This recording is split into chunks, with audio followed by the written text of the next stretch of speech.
Welcome to the Political Matrix News. We have the sources, we have the truth from inside the political matrix.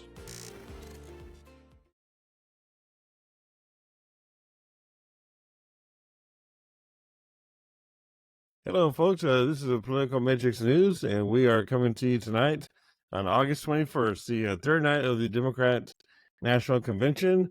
And we have Jonathan Cole with us tonight here from Navarre, Florida, as the Political Matrix consultant. And we have a special guest. We have Pete Golenbock.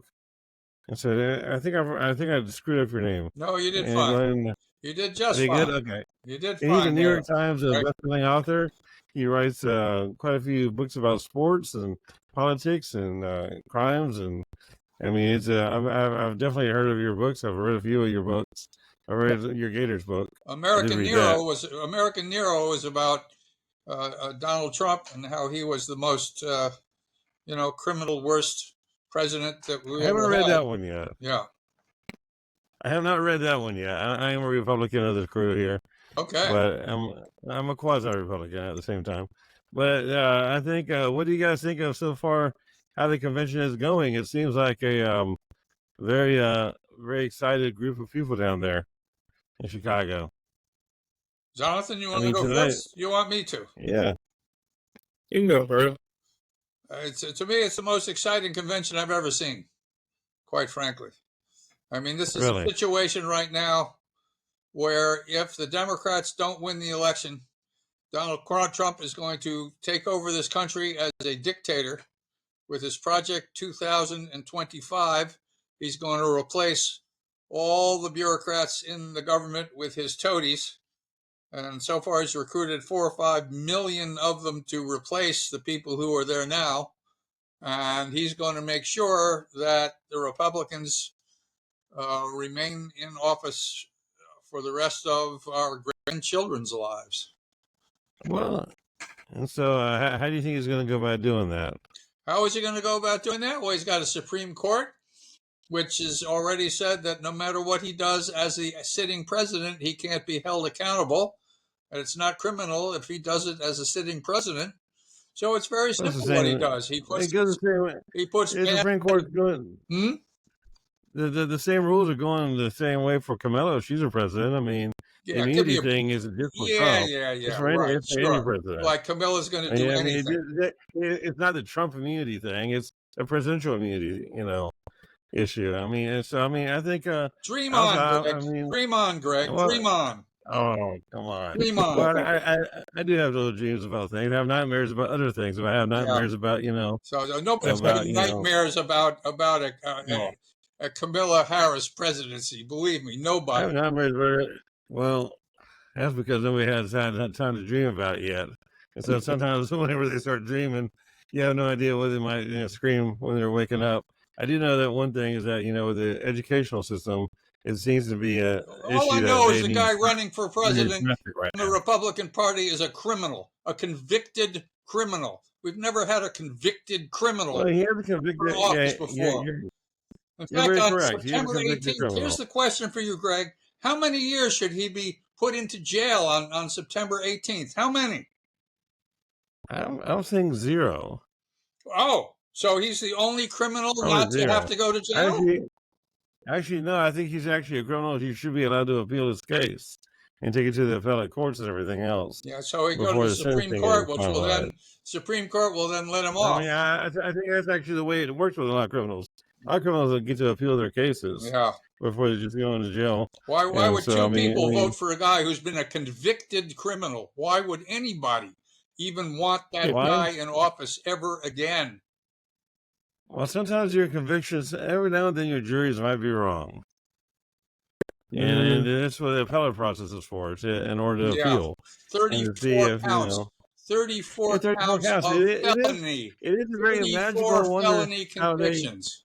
But it is interesting how they captured a lot of the 34 counts, and so they made several misdemeanors, and they kind of like podged them together and made them into a felony and everything. Now, that's where the statute of limitations were up on a lot of the issues. Yeah. I mean, especially statute of limitations were only 2 years. You can justify it all you want. The guy's still a criminal. You can say anything you want. The guy's still a convicted criminal. He is a convicted criminal in a court process, which was very interesting. Yeah. And, So let's go back most to the objective convention. observers will know that. Let's talk about the convention. The convention? Yes. Well, this is what I'm telling you, the convention right now. Well, it's because nobody's got up to speak yet. Well, I mean, right now, today, I think we had, we're going to have Tim Walls speaking everything tonight. But And yeah, Bill Clinton speak. tonight's the night he gets officially nominated. Right. So, but to kind of go to what Peter was saying, that's the most unity I've seen out of a Democratic convention. It is, yeah. I mean, the Obama speech last night, both of them were really, really, really well done last night. I've had multiple Republicans tell me, like, I watched this speech without my usual predispositions, and wow, usually they go in, how do I pick this apart, or what are they going to say wrong? I mean, it's really hard to pick apart because, there's no teleprompter, and I think Michelle should have been the candidate as Kamala. Well, that had been kind of... Don't forget, too, the very first night that Biden, even though he had to speak at midnight, was spectacular. Right. It was absolutely spectacular. What a guy. What a fabulous, fabulous guy. The best president we've had since FDR. He's gotten so much done for the American people. He was just great. Yeah. And the fact that he was smart enough and cared enough about this country to hand that presidency over to his vice president so that she could defeat this criminal. Terrific. Just terrific. Jonathan, go ahead. No, it's that's a lot of it is this is so different from the Chicago Convention in 1968, except for there's a few protesters, but right inside there's not the rancor, there's not newscasters being hauled off to jail, Mayor Daley's not well, the protesters are Palestinians who quite rightly are very upset that Netanyahu, who is also a criminal pal of criminal Trump, is hanging on because he's hoping that Trump will become the president so that he could wipe out the Gazans. I mean, he's killed 40, 50,000 of them so far, and his plan is to, kill as many more as he possibly can. With either Biden or Kamala Harris in the White House, there's somebody there who's trying to stop him from killing these poor people. And it's interesting. Right now, the Israelis have agreed to this ceasefire, and for some reason, the Gazans have not. So it'll be interesting to see what happens in the next couple of weeks. I mean, I think it is interesting to see. I mean, it is the way that Israel has reacted to being attacked and being slaughtered on October 7th of last year and being, basically ambushed, and how they handled it. Right. Was, granted, a lot of people have a lot of questions about how they're, dealing with the war, but, at the end of the day, war is war. And this is, it's not pretty. It's not good. I mean, I don't like the whole way that innocent people are being killed at all, period, on either side. But I also do not like Hamas using the human shields, the innocents as human shields. Oh, Hamas is evil as all get out. But Israel, the whole idea that the Gazans are being used totally as human shields by the Hamas terrorist organization. No question about it. And Israel, and the fact that Israel can't defend themselves without injuring or harming or killing the innocents over there, and it's just it's a war that's not fair, as if there is a fair war. What's interesting is that 80% of the Israelis don't want what Netanyahu is doing. But unfortunately, they can't get him out of there. They cannot get him out of there. And again, he's doing what he's doing because he knows that if he ever leaves as prime minister, he's going to jail. The same way Trump is going to jail. Okay, well, I'm not familiar with all the personal and legal issues that Netanyahu and Israel and their law, but I've heard a few rumors about him. Yeah, he does have a little. Yeah, he does have little squirrely things in his closet. Yeah, a little bit. However, like stealing a lot of money. I mean, I don't think he's in it to try to slaughter all the Gazans or anything either. He wants to kill Hamas and take care of Hamas and Hezbollah. And unfortunately, this collateral damage, these individuals who are in the way are being placed there by Hamas to be killed on purpose. is basically so they can blame a hell of a PR battle on Israel. Yeah, when you bomb the hospitals, well, the same way Putin, was bombing the Iranian hospitals. You know, that's below. Yeah, but unfortunately, they're putting weapons in the hospital. They're putting command posts in the hospital. They're putting generals in the hospital. And that's, I mean, unfortunately, it's kind of like, you know, ordered bank robbers rob a bank because that's where the money is. There you go, attack, you know, the weapons. You go where the weapons are. And they're sticking the weapons right near where innocents are. It's their fucking fault for doing that. I mean, I agree with you. Terrorists I'm not arguing that one. People.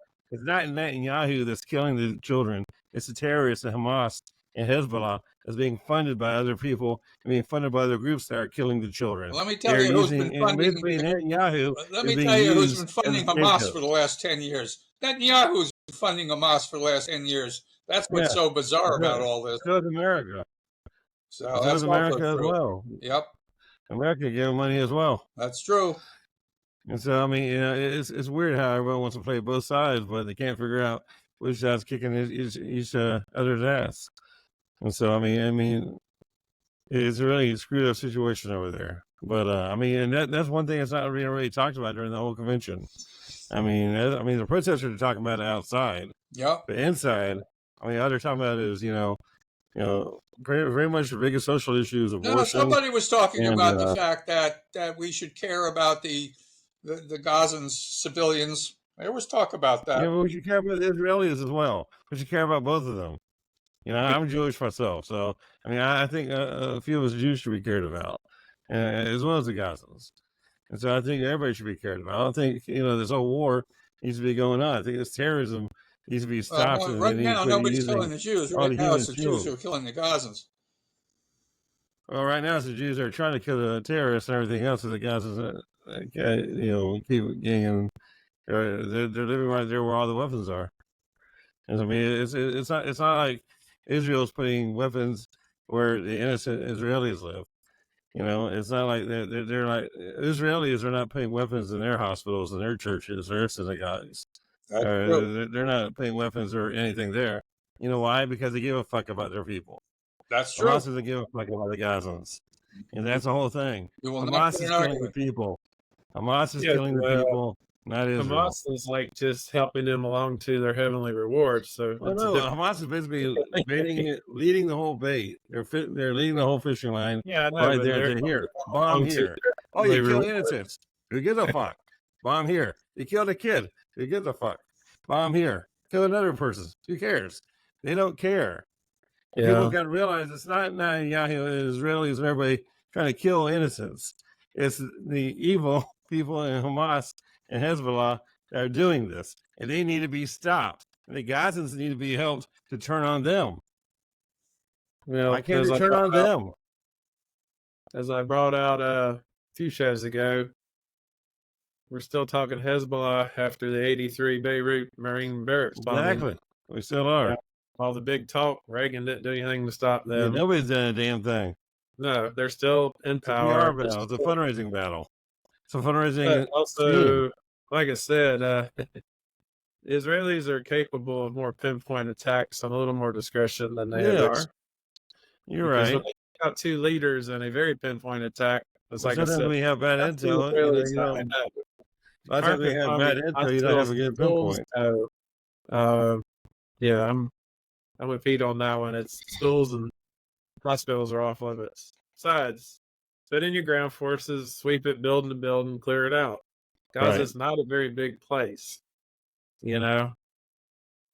But also, too, like I said, if you bomb buildings, it's easier to demolish them and build new condos for Israelis after the war's over. So that's always part of the plan. Right. Well, as with night 3 of the commission and everything tonight, what do you think Bill Clinton's his message is gonna be about? Don't know. That's why I'm looking forward to seeing him. I have no idea what he's going to talk about. Well, I do know Hillary Clinton's speech was pretty good. She's talking about how she cracked the ceiling and everything else, and now it's time for Kamala to go ahead and break the ceiling and take the baton. Yeah, I often wondered when she was debating Trump, when Trump was looming behind her, like this terrible The visit. criminal. If she had turned around and said to him, "Get back in your seat, you fat pig," if she might have won the election if she had done that.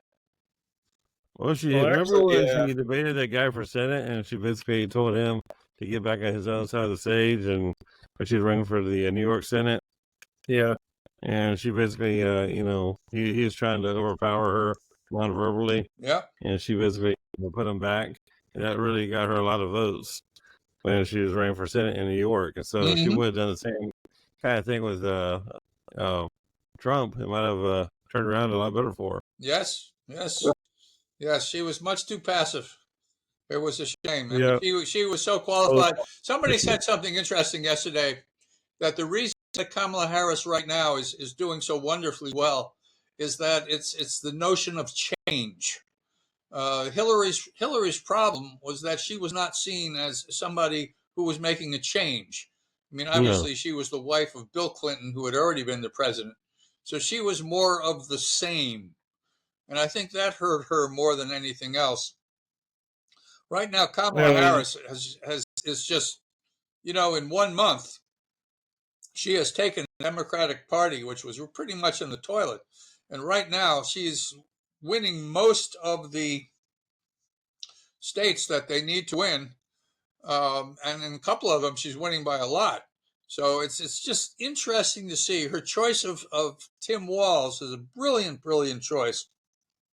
Him being a football coach, him being somebody who students say only the highest things about him. Right.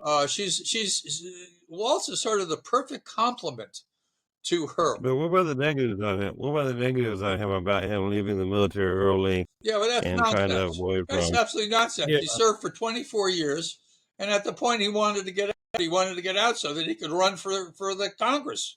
It had nothing to do with the fact that his other people were being sent to where? Iraq and Afghanistan. That's just absolute nonsense. That's more of that Republican crap. That's the Swift voting. Yeah, they're trying that again. But the guy who did the Swift voting thing, that's the other thing I'll never forgive the Republicans for. This guy was a Purple Heart winner. What was his name? John Kerry. Yeah, John Kerry. I mean, Kerry is another one who should have punched him right in the face. This is just unbelievable, the stuff that they'll pull. But what's interesting right now is they can't quite figure out what to do with Kamala Harris. I mean, the Walz called Trump and J.D. Vance weird. And, it's everybody saying, yeah, boy, are they weird.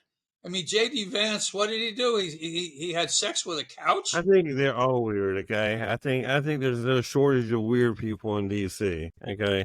I think Kamala's weird. Well, I'll tell you a couple of them. Bannon's weird. And where's Bannon right now? Isn't he in jail? Bannon's in jail. So Schumer's the majority leader. He's how about Miller? What's Miller doing? He's going to be in charge of the army if Trump should win. This guy Miller, who's as scummy as they possibly could be. These people, or giving a medal of freedom to Rush Limbaugh, one of the most disgusting people who ever lived on the face of this earth. And then saying that Trump saying that the Medal of Freedom is more important than the Medal of Honor because the people who received the Medal of Honor either were shot up badly or they died. I mean, what kind of human being is that? How could two people vote for that monster? Okay. Yeah. Well, I voted for him once and twice, so I'm one of those people. And there are a lot of people like us who do not see him in the same eyeglass as you do. And again, that's the whole thing about politics. I mean, we all have different perspectives on everything. Yeah, well, the perspective is the guy's a criminal. Why would you vote for a criminal? He's not a criminal. Well, he is a criminal. He's a criminal. He's a convicted criminal. Yeah, okay. He can appeal it all he wants, but right now he is a convicted criminal. Correct. In this time-space continuum. However, until he appeals and wins the appeal, then you want to not be a convicted I'll bet criminal you at a that quarter time. right now that he doesn't win the appeal. I bet you. I bet you a dime. All right, you're on. Let's lower to a dime, okay? I know. I'll go a quarter. Sounds like a lack of confidence. Mm-hmm. Okay, and okay, so we're gonna take a real quick break here, real quick. When we come back, let's talk about some of your books and everything. Okay. That you've written. All right, let me go to get a copy of my latest book. Hang on. Yeah, we'll do that. We're gonna take a real quick break. We'll be right back.